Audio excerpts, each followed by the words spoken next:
This is the iPhone 13 Pro Max. At first glance, you might get a sense of déjà vu as it looks just like the iPhone 12 Pro Max. Like I said, the outward design hasn't changed very much. The phone has glass on the front and back along with a shiny, stainless steel frame that adores collecting fingerprints. The layout is otherwise unchanged too. The notch is a smidge smaller and the camera bump is just a little larger. That's the biggest change that you'll see here. Pick the Max up though and you will notice something new. It's heavier than before, and at 240 grams, it's heavy for a smartphone in general. It's also massive, especially with a case on it. So before buying it, you should really pick one up, literally, because the Max's size might not be your cup of tea. The 13 Pro Max is as rugged as last year's model. It should survive up to 6 meters underwater for 30 minutes. The display's cover glass, the ceramic shield by Corning, once again offers some of the best protection in the industry, though it will shatter and scratch if you abuse it. As for the screen itself, it's a 6.7-inch Super Retina OLED with a pixel density of 458 ppi. It's HDR10 and Dolby Vision compliant too. For the first time, Apple is introducing a high 120Hz refresh rate on its phones. They call it ProMotion and it's adaptive. Games can't fully utilize it just yet, but aside from that, the feature is executed very well. The display can drop down to as little as 10 Hz and then jump up to 120 Hz on the fly, depending on whether you're touching the screen and the current content. This both saves on battery life and offers a smoother experience when you need it. Other than that, this is a wonderful display. It has a wide color gamut and pretty much flawless color accuracy. We also got an excellent 1050 nits in auto brightness, which means this is one of the brightest panels on the market. The audio quality from its speakers was similarly impressive. The X is a hefty phone, and part of that comes from its 4,352 mAh battery, which is the biggest one that Apple has ever put in an iPhone. Unsurprisingly, one of the best parts of the 13 Pro has to be the battery life. It got a 121-hour endurance rating on our tests. Not only is this the longest endurance ever for an iPhone, it's up there in terms of 2021 flagships in general. Excitingly, the iPhone ships without a charger. Using Apple's 20-watt charger, the 13 Pro Max got from 0 to 42% in half an hour. Since the phone supports charging up to 27 watts, if you get a more powerful adapter, you can get up to 55% in half an hour. However, it doesn't improve the full charge times. The iPhone 13 Pro arrives with Apple's latest A15 Bionic chipset. The phone is equipped with 6 gigs of RAM versus 4 gigabytes on the non-Pro models. Performance-wise, the Pro Max is way ahead of its Android competition, and its closest rivals are last year's iPhones. The new chipset improves last year's performance by 10%, and it is the fastest chipset in a phone to date. The one concern we do have is that the GPU was quick to throttle, and we would have liked to see better sustained performance. The 13 Pro Max comes with iOS 15 out of the box, and while visually it's not a huge update over iOS 14, you'll notice that UI elements are slightly rounder. More notably, FaceTime, Messages, Notification Management, the Safari browser, Wallet, and Maps have all been improved.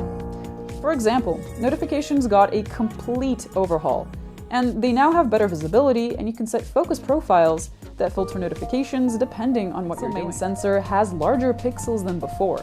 The largest single pixels in a smartphone, in fact. The 12-megapixel telephoto now has optical 3x zoom instead of 2.5 times, and the 12-megapixel ultra-wide sensor lets in more light and now has autofocus, so it can double as a macro cam. There is a LiDAR scanner too, and it helps the 3 cameras with depth maps for better portraits and faster autofocus in low light. Only the selfie camera is the same 12-megapixel unit as before. During the day, the 13 Pro Max takes very good photos with the main camera. And of course, they have a very iPhone-like flavor. Colors are accurate but unexciting, dynamic range is wide, and HDR is balanced. Detail is good and noise is non-existent. If you want more dramatic images, you can use the photographic styles to achieve a more expressive look. The telephoto maintains the same vibe as the main camera, and you get sharp and detailed images. Noise is minimal and the dynamic range is good. The ultra-wide is also quietly competent. Colors and dynamic range are a good match for the other cameras. There's some extra softness here and there though, and a bit of noise. The thanks to the autofocus, you can get some extreme close-ups with the ultra-wide camera. They're not quite macro and the focus is quite shallow, but still, with good light, patience, and a steady hand, you can get some pretty impressive shots. The Pro Max has an excellent default auto night mode. It's less aggressive than Android phones when it comes to restoring highlights and boosting shadows, so you get a more true-to-life look. Detail is good outside of tonal extremes, and you'll find white balance and color saturation to be on point. While you can disable it, there isn't really a good reason to do so. If you want to zoom in at night, the Max will revert to its primary camera if the scene is too dark. Overall, images are okay, but they're nothing amazing. Detail and sharpness are good in reasonably lit scenes, when they're captured by the actual telephoto. They are a little too dark for our taste though. At night, the ultra-wide snapper is a step up from what you get on the iPhone 12 Pro and what you get with the vanilla iPhone 13. Shots have good sharpness and detail, and colors are accurate. Once again, we would have preferred slightly brighter shadows.